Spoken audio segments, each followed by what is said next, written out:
Okay, so now you can place your hands just on your lap. You can place your hands on your belly to just help you find that movement. And just notice the movement of your belly in your natural breath. And then we try the belly breathing, just like we did when we were lying down. So you inhale and try to expand your belly, push the belly out. And then when you exhale, you pull the belly in. Inhale, you make the belly big. And exhale, make the belly small. So you can do that in a nice, comfortable way, or you can do that as a real exercise and really push out the abdomen as you inhale and really squeeze the belly in, almost like a Pilates move as you exhale.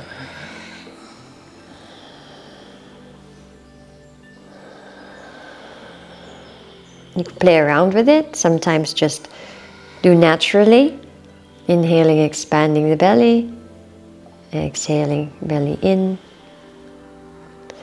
So see, even just this exercise is so powerful, just the belly breathing. When you master that, you don't even need to do more advanced pranayama. And really, this is the basis of all of the other pranayama techniques. So let's do the other one, the full yogic breathing. You have one hand on your chest, one hand on your belly. So you inhale, expand the belly, and then the chest all the way up to the shoulders. And you exhale, relax the shoulders, the chest, and you pull the belly in. Inhaling, expand the belly, chest, all the way up to the shoulders. Basically, you're bringing a lot of air into the lungs, and then exhaling, relax the shoulders, chest, pull the belly in. Okay, yeah, keep your spine straight. Do that for a few rounds. Do it at your own pace. Stay comfortable. So obviously there's no air going in your belly, but you are using your diaphragm to create more space in the lungs.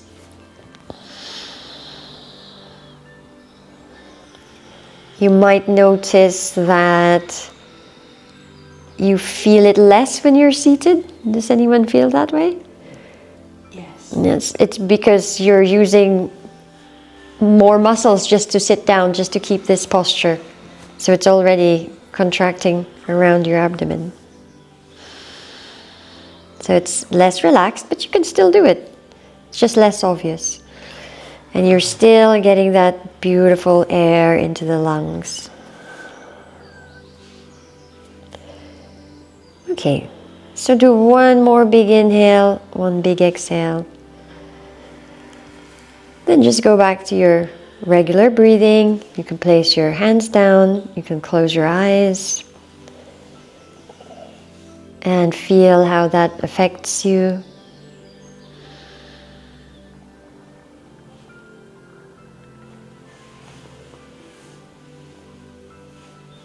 Any questions so far? So apparently what happens is with this, and they've studied it, when you do the deep, long breathing, and they measured the amount of air that you take in per minute, and I always ask my yoga students to guess. So if you do like deep, long breathing, what happens to the, I give them the number for how much centiliters of air you take in during the normal breath. And then I ask them, okay, what happens if you do deep, long breathing in the same minute? And do you think that number goes up or down? Up massively. Actually goes down. Oh, because you breathe less. Because you're breathing less cycles. But, because so instead of breathing like this, many cycles per minute, you're just doing a few, right? But it's the length of time that gives you the benefit, because there's enough time for the exchange of gases. So in the end, you take up more oxygen, even though it's less air. So you're more efficient, basically, with the oxygen intake. Okay, so let's do it with a count. Let's do the Full yogic breathing, inhaling, expanding your belly, chest, shoulders, exhaling, shoulders, chest, and belly. Full breathing. But this time try to inhale for 4 counts. You just count to yourself, because some of you might be going 1, 2, 3, 4, and some of you might be going 1, 2, 3, 4. Inhale for 4 counts and exhale for 8 counts. So you try to exhale longer, twice as long as the inhale. And that theoretically, and maybe also in practice, will help you again bring more oxygen. Ideally, you're all doing this through the nose, but if you can't do it through the nose and you want to use your mouth, that's okay. It's just that it slows down the breath more when it's through the nose. It also warms the air. Is it true that if you've got one nose that's blocked, if you put a pillow in your armpit, that opens it up? There is a it is in the classical texts of yoga. There, I forgot the name for it, but they actually use a stick. But it didn't work for me, because I had like one nostril that was chronically blocked from allergies, and it didn't work for me. However, there are yogas that are based on that. You will see like tantric yogis doing like, you know, things like this, and then to unblock those. So maybe if you don't have allergies like me, it will work. So try it. See I was just wondering, because I know a few people in the group have had slight hay fever and. Yeah, I have massive hay fevers. I don't think it works with hay fever. Yeah, that's the thing. But yeah, maybe we can do that next. So remember yesterday? Maybe don't. Maybe not. You've got 72,000 channels of energy in your body, or even more than that, right? But you've got these 3 central channels, the one in the middle, and then you've got one left and right. And normally they are going around like this, around the central channel. Where they actually intersect is where the chakras are. The actual purpose of yoga, why you do all of these, you know, twisty movements, and then you're breathing, is not because we want to be. I'm talking about the ancient yogis. It's not because they wanted to be fit or anything like that. It wasn't physical. It was to get to these energy channels so that they can untwist them. And if you look at ancient drawings, you will see drawings of the yogis, and they draw the Sushumna, the Ida, and the Pingala, and they're straight. Like there's one famous drawing of Master Naropa, this great yogi in the Lukhang temple, and his Ida and Pingala were straight like that. So one of those channels is related to one nostril, and the other one to the other nostril. So the Pingala is related to the right nostril, and the Ida to the left nostril. And it's related to night and day, sun and moon, and the male energies and the female energies, or daytime energies, nighttime energies, active energies, and more receptive energies. So you want both to be balanced, okay? So you can do a test now, and you just go, whether or not you have hay fever, you just go, breathe, close one nostril, breathe in and out from one. Just notice the airflow, and then close the other one. And you'll notice that there might be one that's more dominant. If both are very clear and flowing very well, you are balanced. So I've got more left. So my Ida is more dominant, so I'm feeling more receptive and slow right now. If my right were more open, I'd be more active and like, let's go and let's plan, let's do things, okay? There are some yogis who follow their nostril and they do their activities based on the Ida and the Pingala. Okay, so there's a breathing technique to balance the left and right. So you take your hands and you take the second and third fingers and put it on the third eye, right around the third eye. So you want to watch me first because it might be a bit confusing. I use my anybody left-handed here?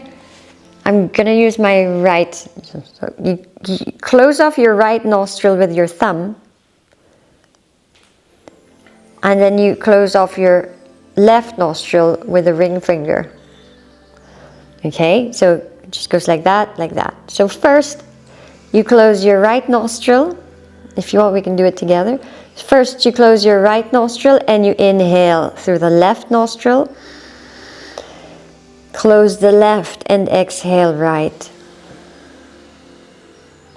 Inhale right. Close right, exhale left. Inhale left.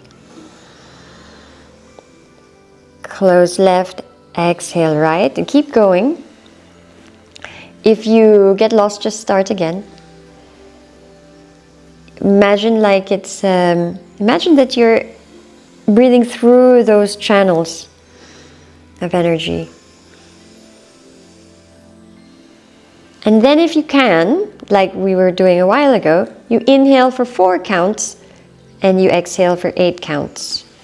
If it's too confusing, there's too many things, just stick with the left-right alternate nostril breathing.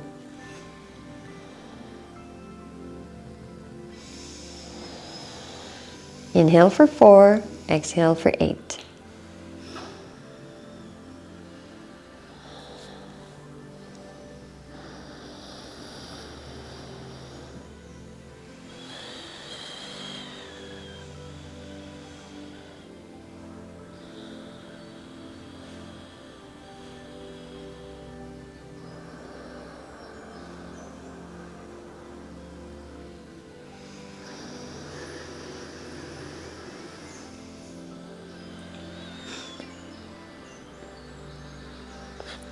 So on the next exhale through the left nostril, you can just release your hand, keep your eyes closed, and try to focus on your third eye or the third eye chakra. Feel that you're breathing through both nostrils equally. And you've got like a light shining in that third eye. Opening up your intuition, your higher seeing.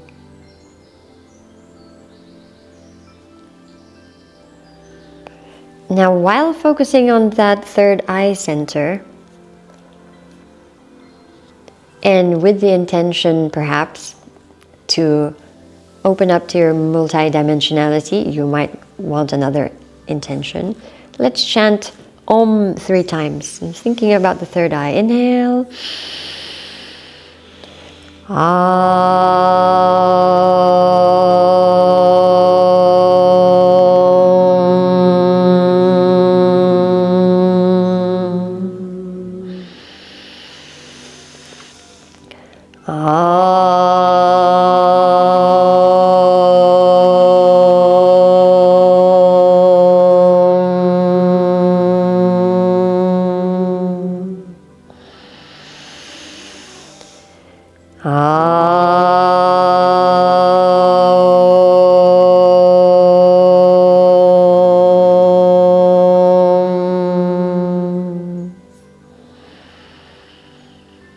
Go back to concentrating on your breath, attention on your breath. And then with your deep, long breathing, imagine that you're inhaling from the base of your spine all the way up to the crown. And then when you exhale, energy goes from the crown of your head just like a waterfall throughout your whole body. Inhale from the base of your spine to the top of the head. And exhale, energy cascades down like healing energy throughout your whole body. Do that for a couple of breaths.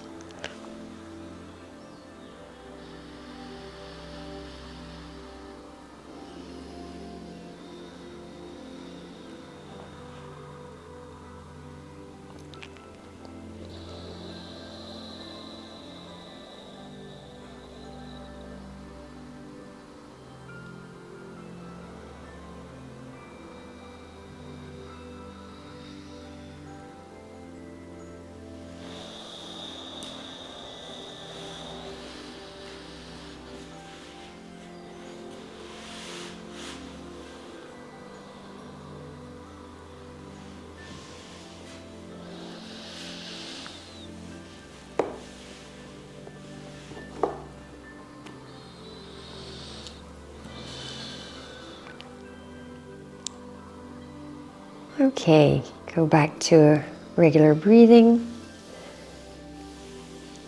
Are we okay with the pranayama? Do we want to do more pranayama, or do we want to do a little bit more movement now? I want to take a nap. It's so relaxing, isn't it? I'm thinking, how am I going to show them the forceful breathing now? So did it the wrong way around. Well, let's do some gentle movements Yes. with gentle breathing. I think that would be like a good compromise. Yeah, my feet are numb too. What? I've got the feet Pins fell and asleep. needles. Yeah. Ah, pins and needles, yes. That's because you've got rid of carbon dioxide, isn't it? Is it? Maybe, I yeah. thought maybe I was pressing on a nerve in my butt. It could be Just both. a long time sitting, yes. Yeah. You know about mudras, right? Mudras, it's, you know, when they do these fancy things with the hands, like this is Yan mudra and this is another type of mudra, that's a Namaskar mudra. So it's gestures with your hand, and it affects the energy very, very subtly. Even the whole seated posture has meaning to it, you know, like how it affects the movement of the energy and the flow of the energy. Because, you know, like this, you know, you can just tell by looking, it's like a very different energy from like right? Welcome. Okay, so it's like drawing the energy in. So anyway, mudras are gestures. They're like seals. They seal the energy. I'm going to teach you Maha Mudra. Maha means great, like Mahatma Gandhi. So this is like the great mudra. But it's not hands, it's actually full body. And if you think about it, all of your yoga postures are full body mudras. That's what you're essentially what you're doing. You're creating energy by the way you are moving your body. So here's Maha Mudra. So you take one leg, let's do the right, one leg out.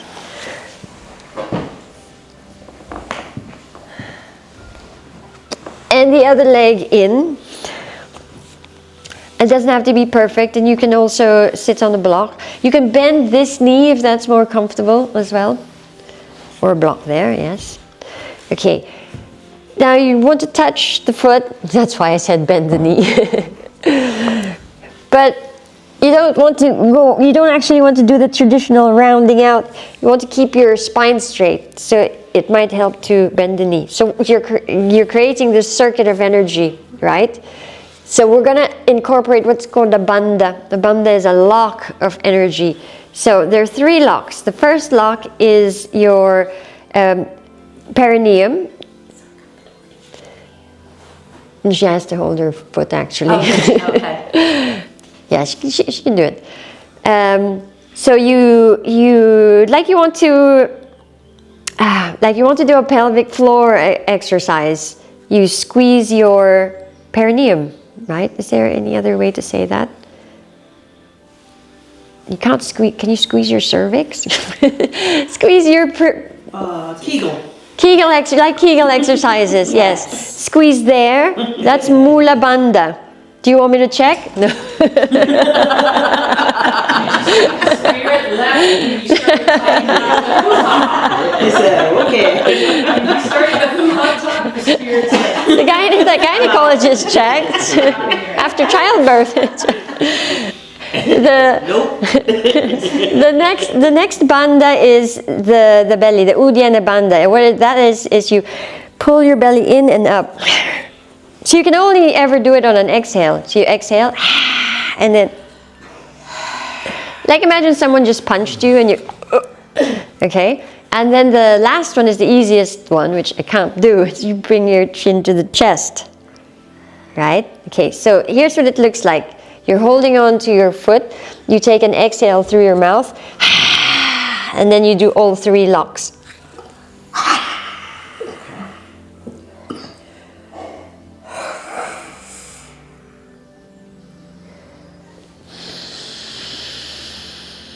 You hold it all that time? You hold it all, as long as you can, yes. Okay.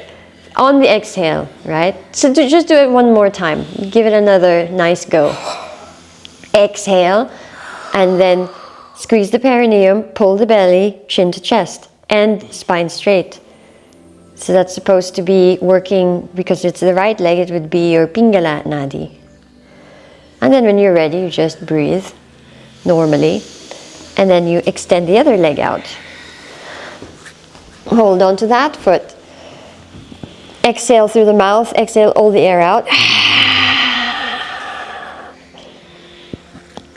Squeeze perineum, pull the belly, chin to chest.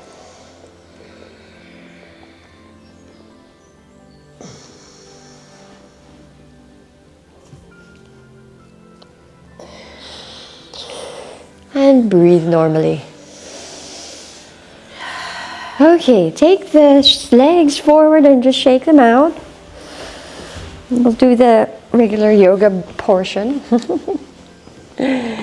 Bring the soles of your feet together and just lift and lower your knees. Or rock side to side.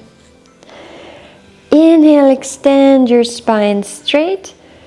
And then exhale, you might want to use your hands, maybe go down to your elbows and see how far you can go.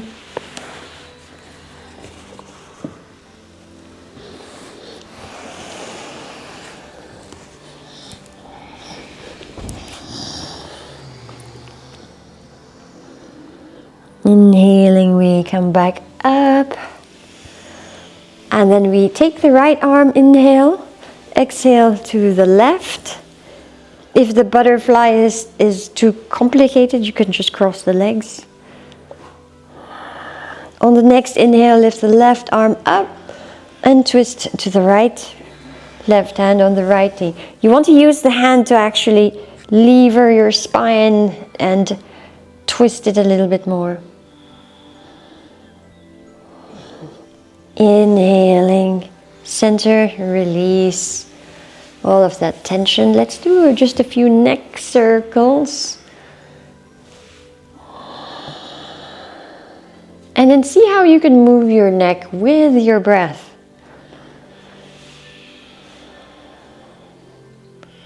And somehow there's just really something powerful about that connection of the movement and the breath. And when you feel like it, you do the other side. When you feel like you've done one side well enough.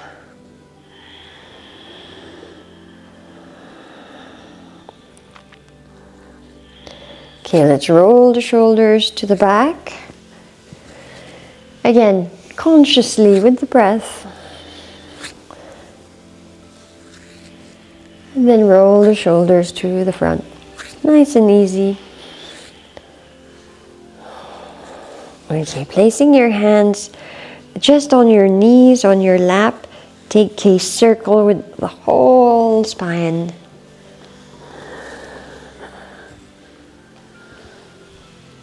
And just explore all of the movements of all of the vertebrae.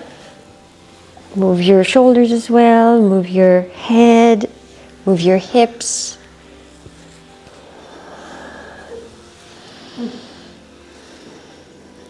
Okay, go the other side, other direction. Okay, this is a fun group, so let's do something fun. Bring the soles of your feet together. And I promise this is an actual move. It's actually in the primary series of Ashtanga. But I think in the primary series of Ashtanga, they do it with the full lotus. But no, actually they do it here. So from here, you go all the way to the back. In and out. Keep rolling until you get back to the center and then go all the way to the other side. It's a lot of core work. And then you go. That's what I would do.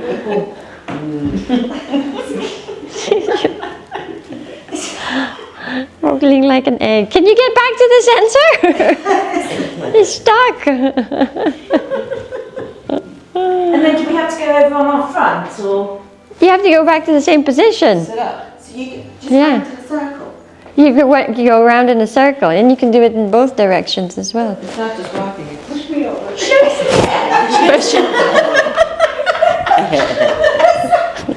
How does it go? Like this? Right. Oh, I don't want to push you too much. You hurt your shoulder. I'm gonna try. No, to the side. You roll to the side first. Yeah, you roll. Yeah. Yes, Then and then you on come up. No, here, watch. She's gonna show you. Wait, maybe let's go together. So we're facing the same direction. Coming out. So I roll to the right, Okay. lift my bum up, and I go up here. Oh yeah, okay. Hello. Hello.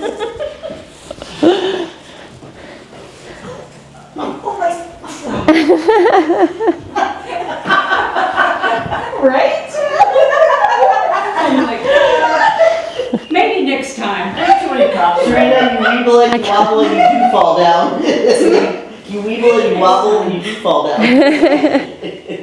Oh, it's like that egg thing. That was great. That would be pretty funny. Is it go belly go? Let's do it this way. Okay. The other way. Yeah, see? I'm gonna shoot if I do it. I will. I'll be like, and then I'll PM myself. So find your way to seated like this. We're sitting down with our knees bent, and just place your hands behind you for support. They don't have to be exactly in a certain place. Feet wider than your hips, and then just drop the knees to the right. Let your left hip come up.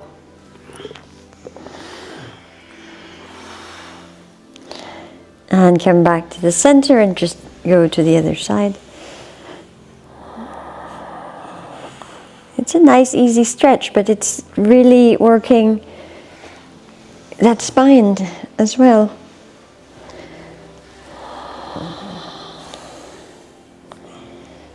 Okay, so come back to the center, place your hands under your knees and start to help yourself down. Good? Ah, we stay here. Okay, so take the knees to your chest, right hand on the left knee and send the knees to the right and turn the head to the left. Okay, so you're doing a simple twist. Yeah, that's good. That way. I know. She's fine. I'm confused. Yeah. Okay. Okay, we're gonna go fancy if you want. If not, you just stay here, right? So you extend the top leg, right? And then hold on to that with your right hand. Hold on to the foot with your right hand. I'm coming. Okay. No, the other one. We'll get to the other one later. Okay. Okay. I'll get you a strap. Okay, and then connect the other to that. The other foot. The other foot with the other hand. So this is called cat pulling its tail in yin yoga. Yin yoga, you stay in the posture for about 3 minutes. Actually more than 4. Where the other foot is. I'll get you. And what happens is the longer you stay, the more you relax into it. But we're not going to stay for 3 minutes. We just want to try this out. So ideally, you want that to go that way. Okay. Oh, breathe. Okay. Look at her. It's stretching me. Oh, you didn't let me cheat.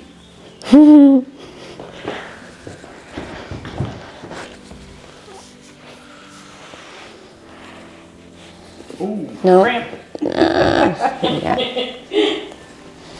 Like this? Yeah. Yeah, it's different when you don't cheat. Yeah, but let it go on the floor. and pull it instead, because you want that open. Okay, so when you're ready, come back to the center. Just stay in the center and just feel how the body is. One side is more stretched than the other. Okay, and then bringing your knees to the center. Take your left hand on the right knee and send it to the big windows. Both knees, you start with both knees first to the big windows. And then turn to the small windows, the head. Turn the head. Because they go the different directions. So stay there for a few breaths.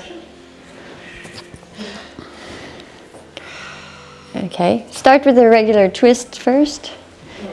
Yeah. Oh, you're in an ankle thing now.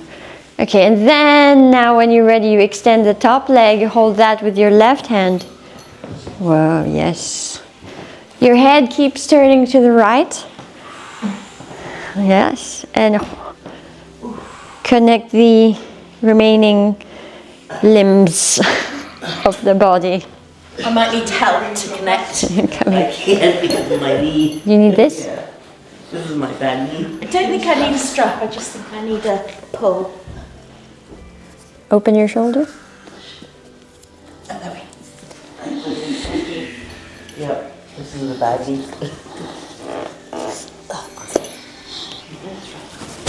Stretch this. Oh yeah, big difference. Oh! Exhale for 8 counts. Oh, feels good. My strap. What did we do before they invented straps? Strap on, strap off.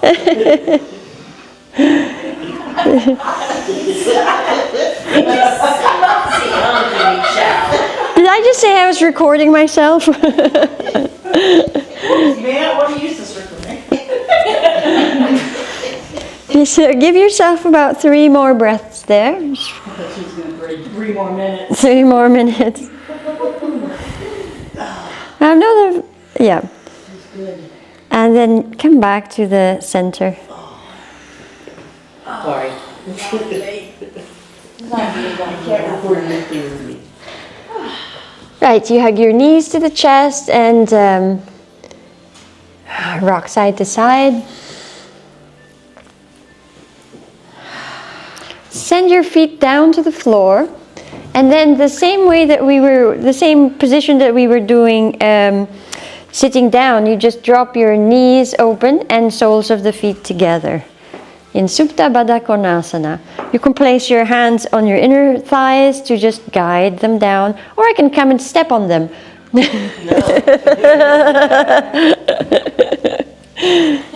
It's what they used to do before they learned about anatomy.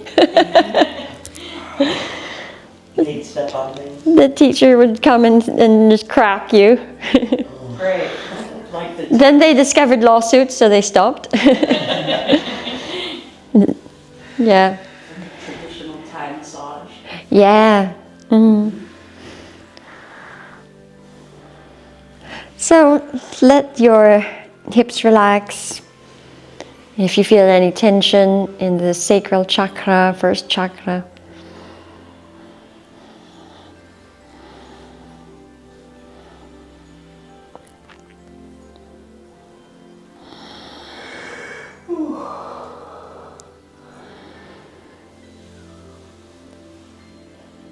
Then on the next inhale, let's bring the knees together, lift your legs up, and then with a little bit of momentum, lift your hips and support your back with your hands in shoulder stand. Or if you want, you can come and give you a block, you just put that under your hips. Or you can just lift your legs like that. Do you want a block? Okay.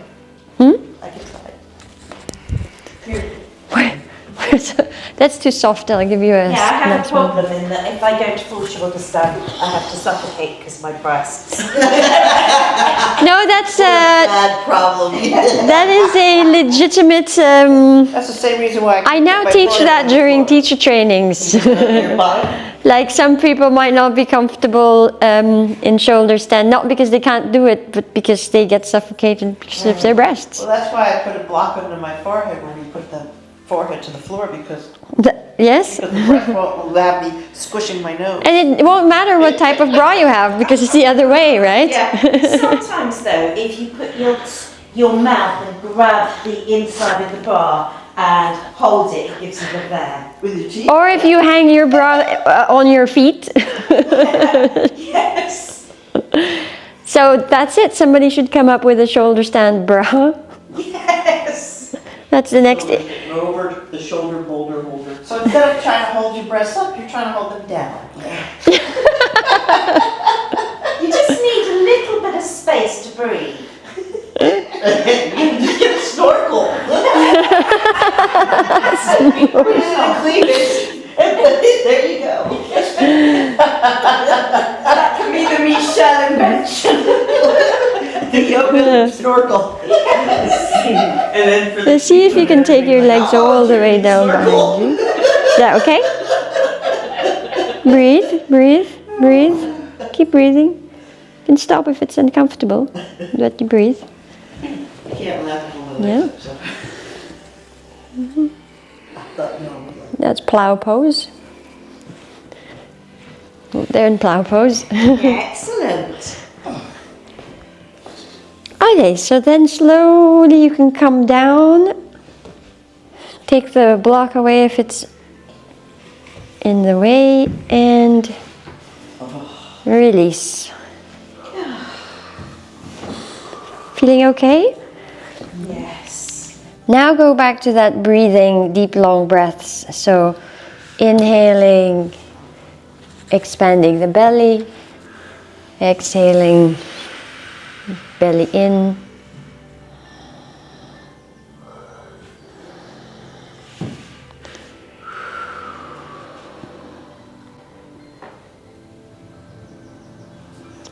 Now let's do this exercise, which is also a nice exercise in concentration. So all you do is you follow your breath, right? But you want to follow the breath all the way from the beginning, like follow the inhale from the beginning, the middle to the end, and then notice that there's a slight pause before the exhale begins. And notice the beginning, the middle, and the end of the exhale, and then a slight pause, and the new cycle begins. Just that's all there is.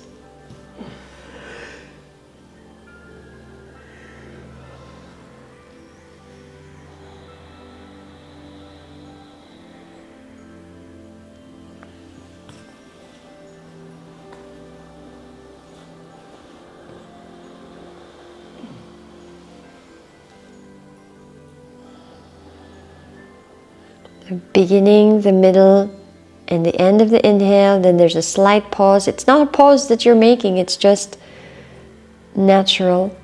And then beginning, middle, and end of the exhale, and there's a slight pause before the new inhale.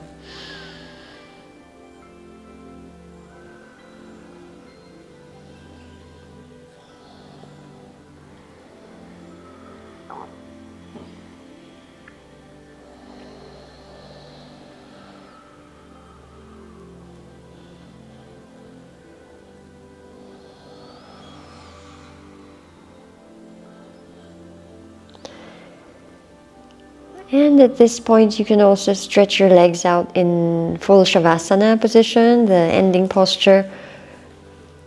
And put your hand up if you want a blanket. Blanket people.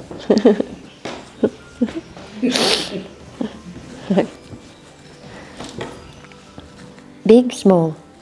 She wants the big one. I'll get you another big one. Shavasana is the corpse pose. Position du cadavre. Big one, small one. Yeah. And nowadays it has evolved into like a posture to get yourself nice and comfortable. But really what it was meant to be was just to let everything go. Just a complete detachment from everything. I'm detached from my body, from my thoughts. Can I trade you blankets? Sure. Thank you.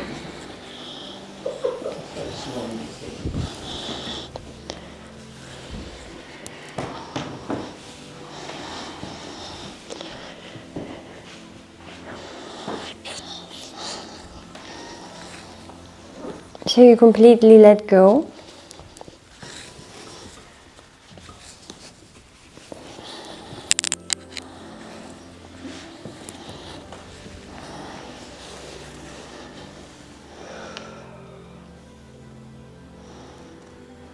Relax your feet.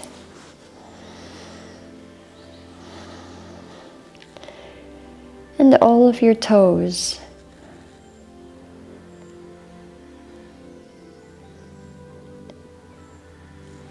If you want, just follow the sound of my voice.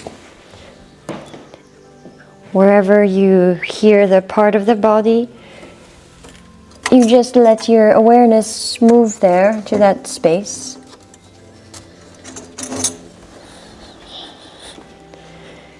Right big toe. Or you can just repeat in your mind, right big toe. Second toe.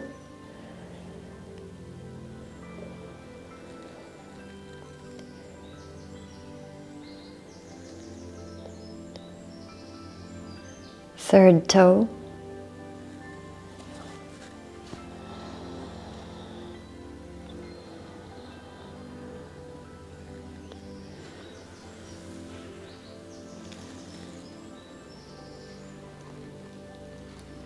Fourth toe.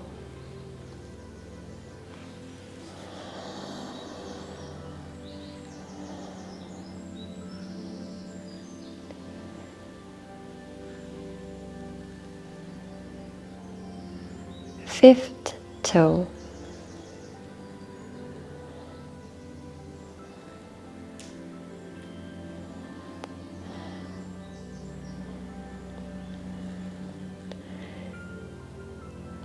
Left big toe.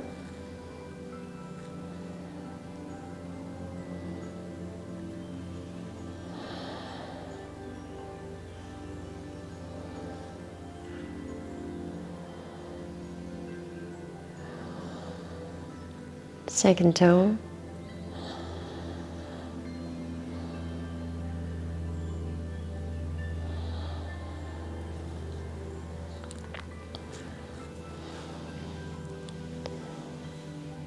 Third toe.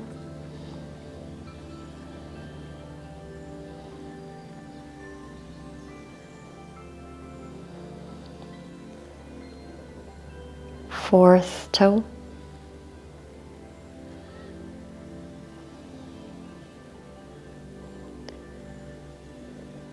Fifth toe.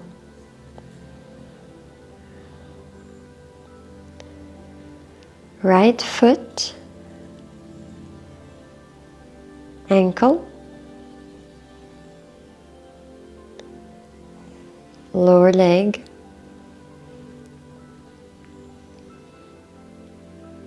knee, thigh, hip, relaxed.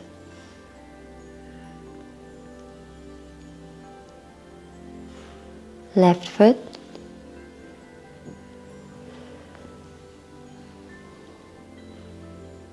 lower leg, knee,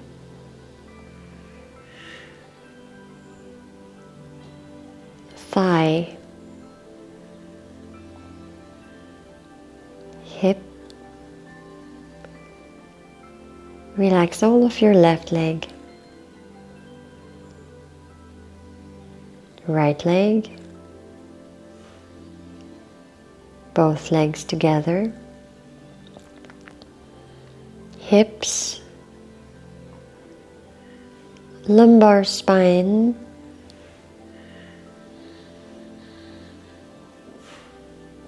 middle back, rib cage,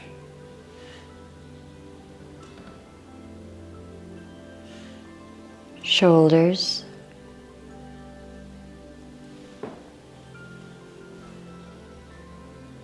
chest,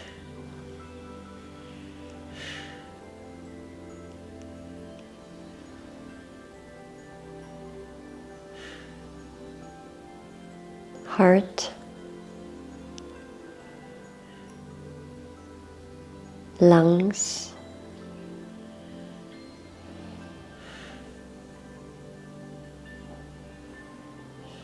throat,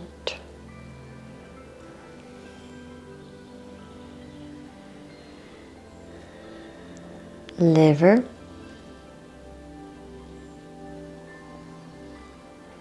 kidneys,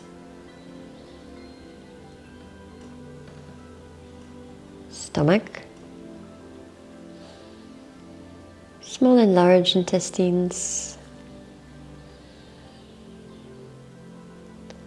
all the organs of the body, right arm, right hand,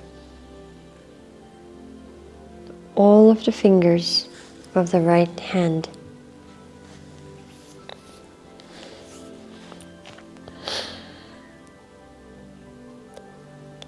left arm, left hand, all of the fingers of your left hand, head, eyes, left eye, right eye, nose, mouth,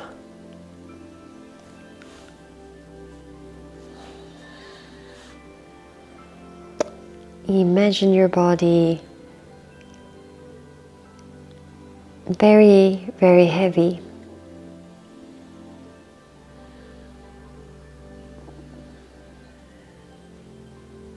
Now feel your body very, very light.